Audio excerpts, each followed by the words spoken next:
dėl Varpo TV.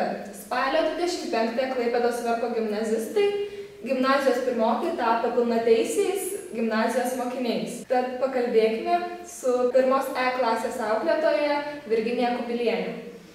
Papasakokite plačiau apie savo klasės pasirodymą. Mano klasė gavo linksmiausios klasės titulą. Klasė yra labai gera, linksma. Kartais pritingi mokytis, bet kam šiais laikais taip nebūna. Buvo labai smagu. Ar noriai mokiniai ruošiasi krikštynoms, labai jų laukia? Taip, sakyčiau, kad noriai. Ir mums patiko tematika šitų krikštynų. Tema buvo bėgimas laiku. Mes įsitraukėme antiką ir norėjome parodyti antikos dievus. Vaikai susipažino su antikos istorija šiek tiek, sužinojo bent kokį dievą jie ten vaizdavo, bet dėl techninių kliūčių mes negalėjom padaryti viską, ką buvom sumanę. Jūs mokiniai pirmieji pasirodė scenoje, ar labai nerimavote dėl jų? Sakyčiau, kad ne. Man atrodo, kad pirmam visada visur eiti geriausia. Ir į egzaminą pirmam geriausia eiti. Nereikia paskui drebėti, padarai savo ramus. Kaip įvertintumėte šių metų krikštynas? Man patiko. Man patiko, kad nebėra jau senai to barstymo šito miltais, taškymo tomatais ir paskui valytojų triūso, kol viską išvalo. Viskas vyko gan kultūringai, man patiko ir išradingai.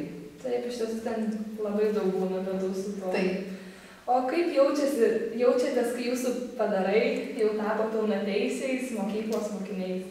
Aš manau, kad tos padarus šitą procedūrą įpareigoja būti rimtesniais, tapti tikrais gimnazistais, kad jie turės daugiau laiko ir pastangų skirti mokslam, ko jie dar nelabai suvokia, kad čia reiks labai rimtai dirbti ir mokytis.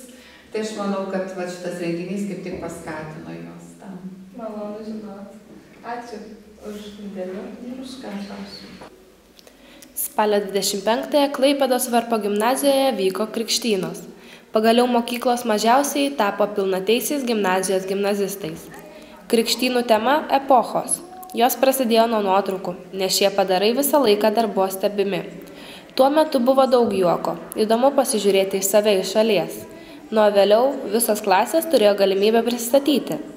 Pirmoji prisistatė E klasė, kuri bandė pamėgdžioti antikos dievus.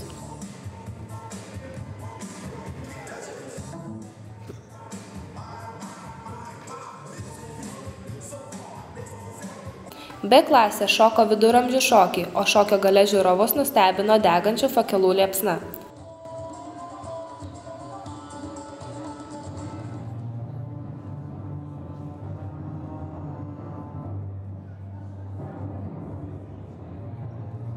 Pirmoji C klasė vaidino Romeo ir Džiuljetos pjesės ištrauką, jų tema Renesansas.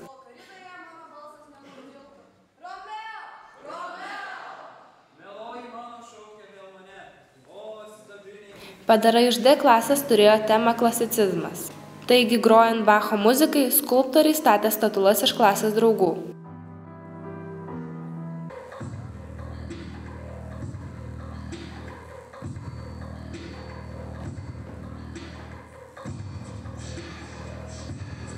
O A trumpai pristatė savo klasę vesdama laidą ir žiūrovams skirdama muzikinį sveikinimą.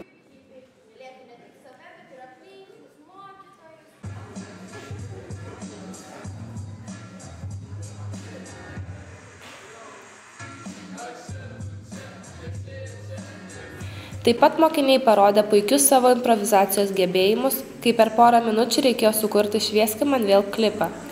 Keli padarai iš klasės įnirtingai atsakinėjo klausimus apie mokyklą. Tiesa, šiek tiek padedami salės, vieni virsdami iš kėdžių ir šaukdami, kiti keldami rankas kuo aukščiau. Kai jau visi perėjo išbandymų dalį, krikštatėviai gimnazijos antrokai pasveikino padarus ir įteikė jiems dovanas. Na ir krikštynų pabaiga. Varpo gimnazisto kodeksas, priesaika. Iš padaro virstame į gimnazistą.